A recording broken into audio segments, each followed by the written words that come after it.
there's absolutely nothing in place to allow you to really cultivate, nurture, and enrich the relationship with the patient, and that's where the value occurs. The patient journey is often a bit of a bowl of spaghetti, much more than a straight line from top to bottom. The engagement layer between the provider and the patient is broken, and as a result, clinical outcomes suffer. Because if that child did need to be seen, if that child did need to come back in, now we're just in this decay period. Patient coordinating is a growth lever for the practice. Healthcare is not the same situation. We had a situation not long ago where we reached out to a patient, they wrote back in and said, my vasectomy was ineffective. What is the AI agent going to say in that case? I think we need to think about that in two ways. So the first thing is the CRM category outside of healthcare, and then also a patient journey. So maybe starting with the patient journey.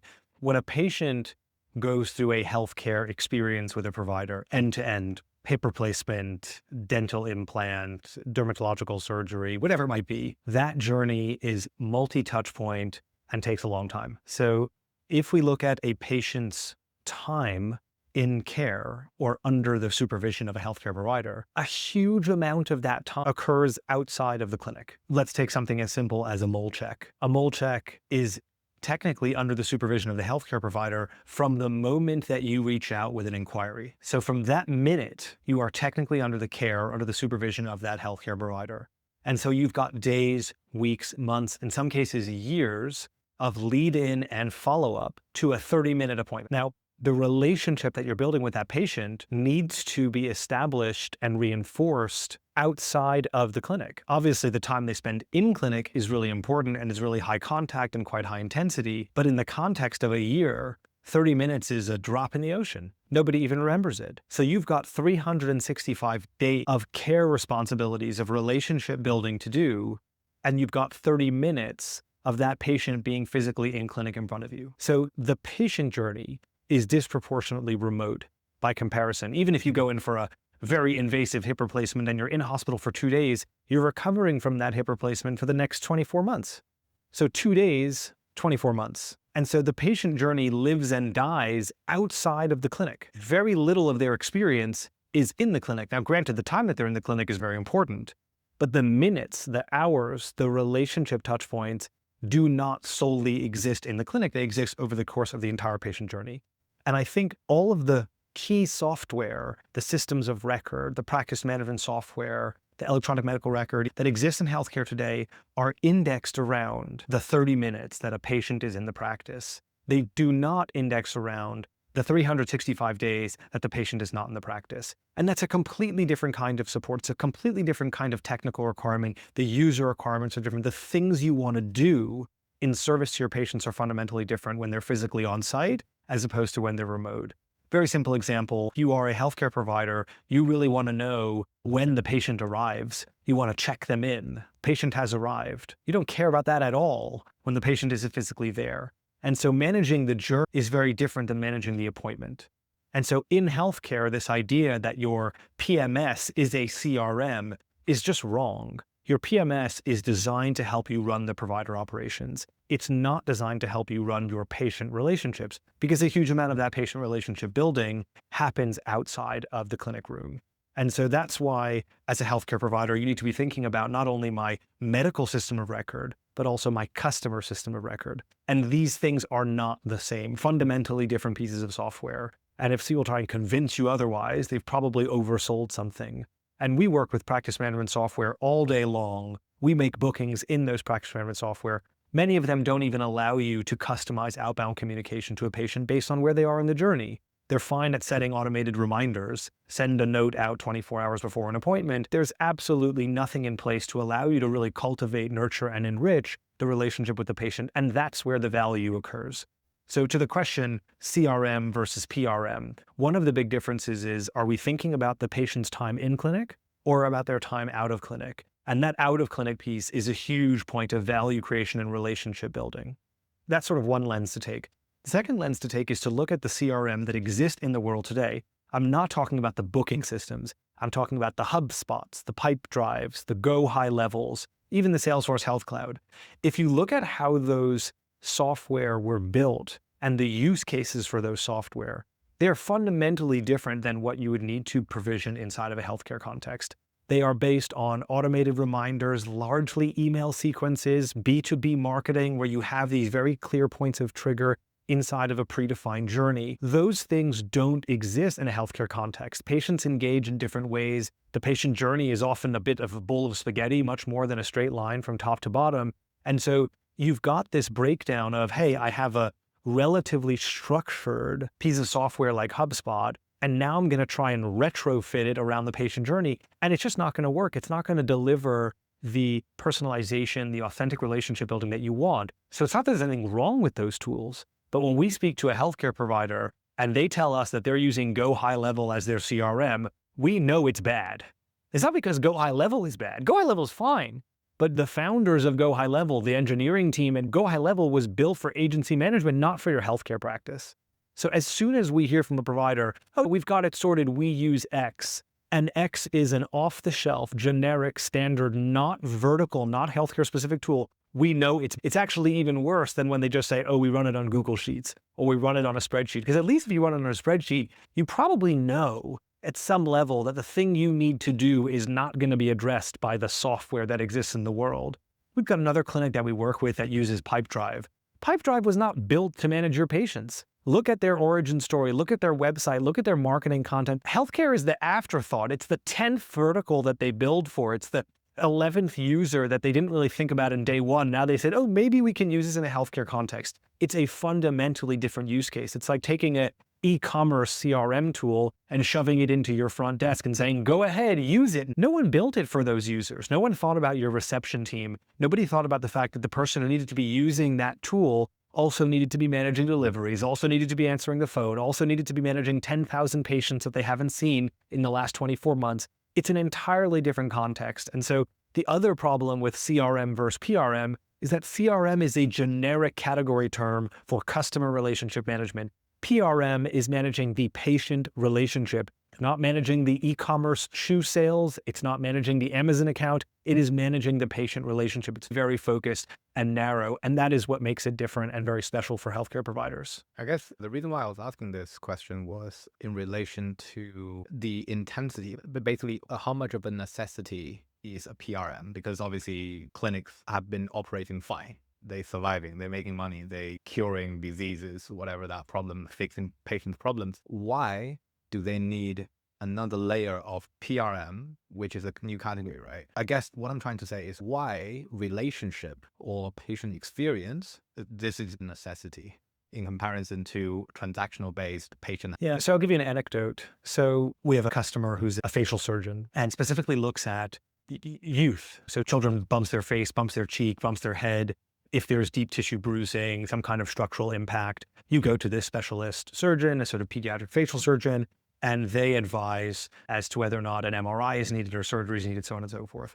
And so we have this clinic that we work with, and they were telling us a story of a mother who brought, I think it was a 2-year-old in to look at his cheek because he had fallen over and bumped his cheek, and there was very deep bruising in the tissue, and it had persisted for many months.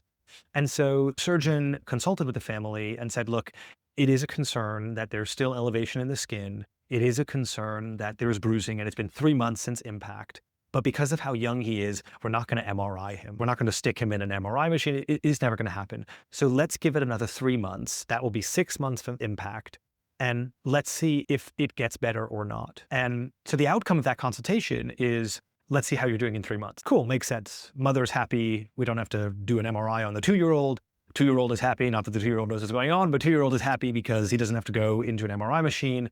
And the doctor is saying, okay, this might be a case for escalation, but if it's not, better to take a low intervention pathway. 3 months go by, nothing happens. Practice doesn't follow up. Patient doesn't follow up because they've got 100 other patients that they have to think about that came in more recently that had things that were slightly more urgent.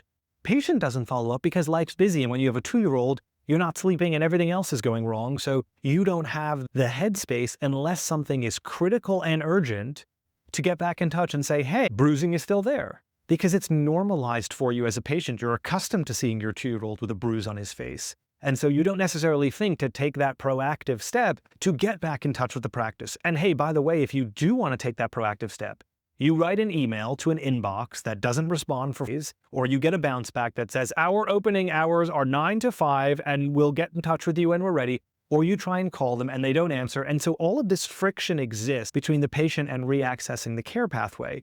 That is a clinical outcome. Forget revenue and profitability. That is purely clinical outcome. The engagement layer between the provider and the patient is broken.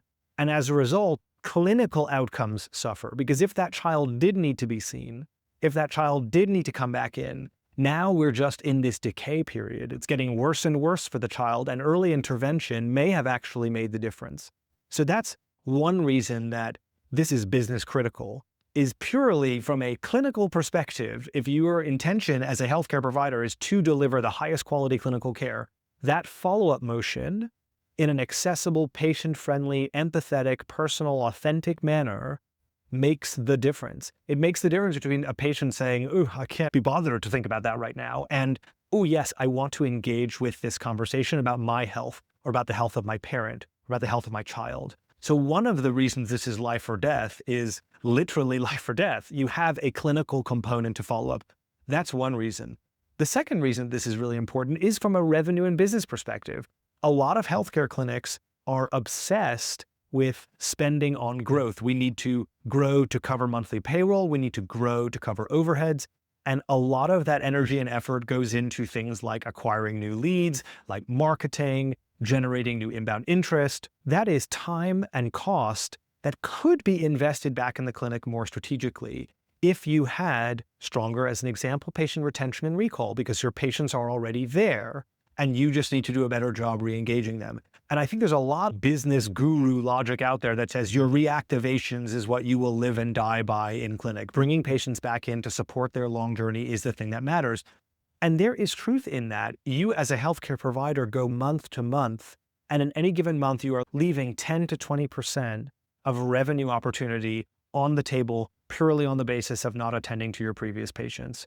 Some of that revenue comes from them coming back. Other components of that revenue come from them having a great experience and telling their friends, their family members, "Hey, I just had this consultation. I had this issue. It was done really well. By the way, all you need to do is send a WhatsApp and they'll book everything in for you." That ease of access and that strength of re-engagement is a revenue function. So if you're asking, is this important? Why do you need a website? Why do you need new patients? It's the same question. Why do you need to be able to re-engage your patients? Because they are keeping you open. They are paying your bills and they are your customers. And ultimately, while there is a patient responsibility, you don't want to sell something to people that they don't need, there's also a customer responsibility. And there are very few places in the world where, hey, show up 45 minutes early, fill in all of these long forms, and maybe we'll send you a note after you've had an appointment. There are very few places where that is acceptable. Healthcare, for some reason, happens to be one of them. And that's just unacceptable today. In 2026, things need to change, and they already are changing. Nice. My understanding is Coherent PRM, or patient relationship management, has three core or toolkits or functions, however you want to call it, or elements.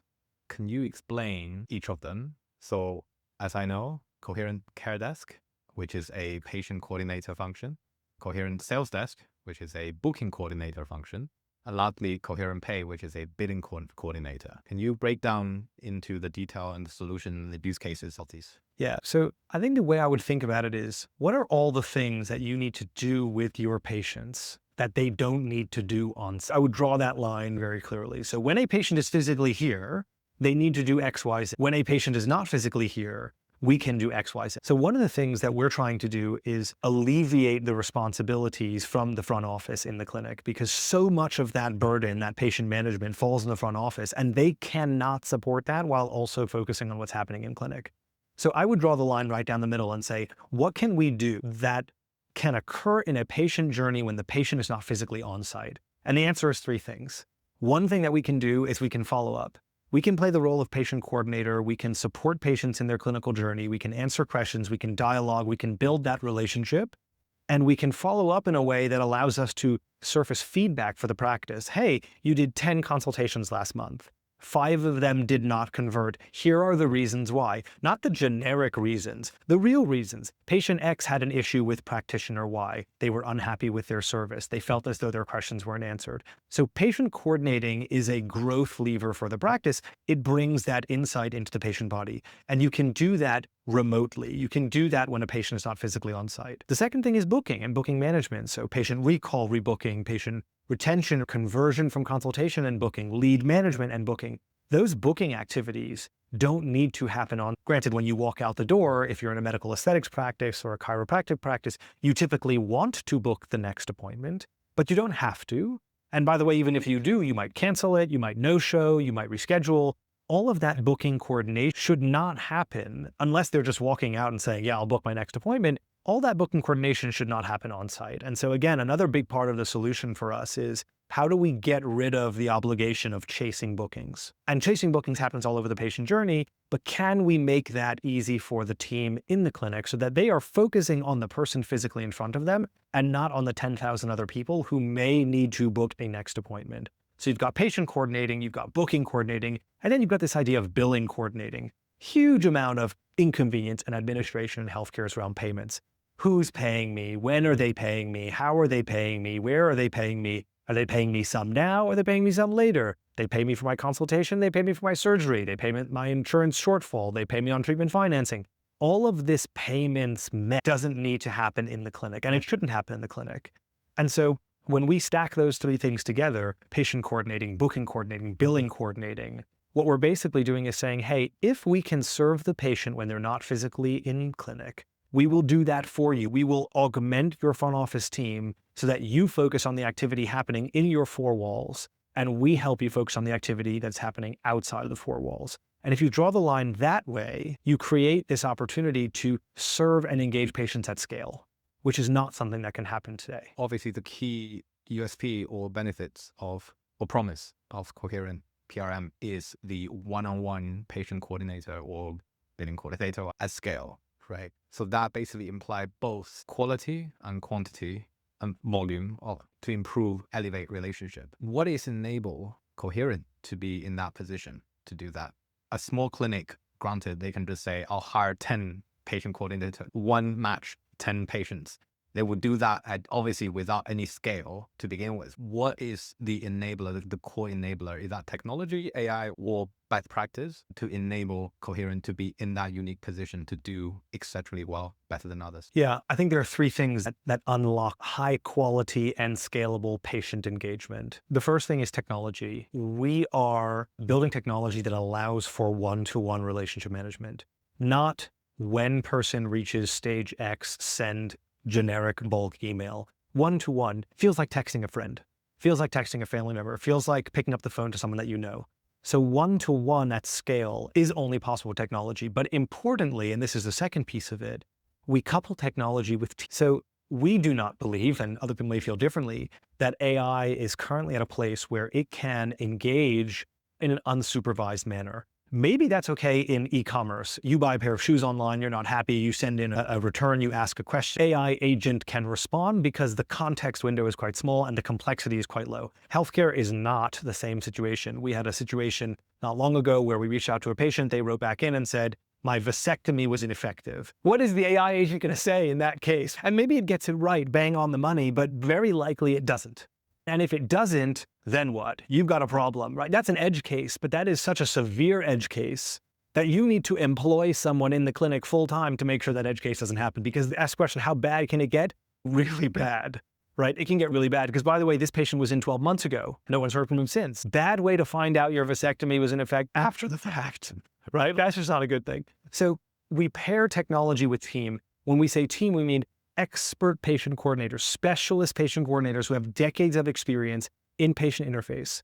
And their job is to maintain the humanity. Their job is to think and act in a way that optimizes the patient experience and to add a layer between what AI wants to do and what patient needs to hear. They are the translation layer. And so a lot of our patient coordinators are spending time looking at AI-generated responses and saying that's not good enough.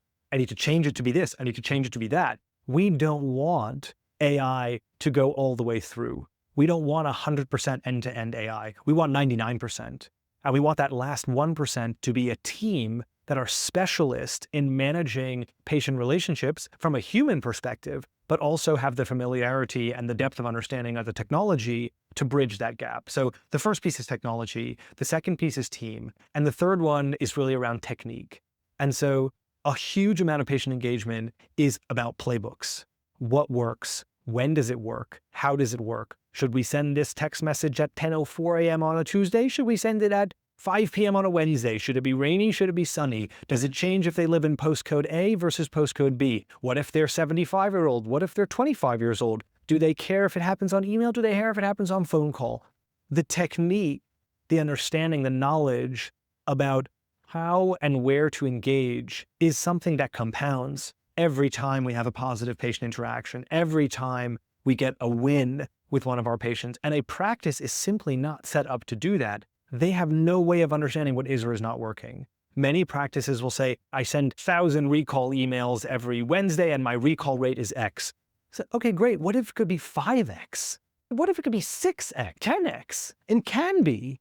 It's possible because when you think about taking a very blunt instrument and taking a hammer and trying to hit a pin, yeah, it'll work, but it's not going to be brilliant. And so we're trying to make the process of patient engagement playbook, not an experiment. We're trying to make it very systematic, very thoughtful. We're trying to compound and understand the data that sits underneath successful patient engagement. And so those three things together mean we can deliver high-quality patient relationship management at scale. Technology, team, and technique working together that you can deliver something that moves the needle for healthcare providers. The patient journey lives and dies outside of the clinic.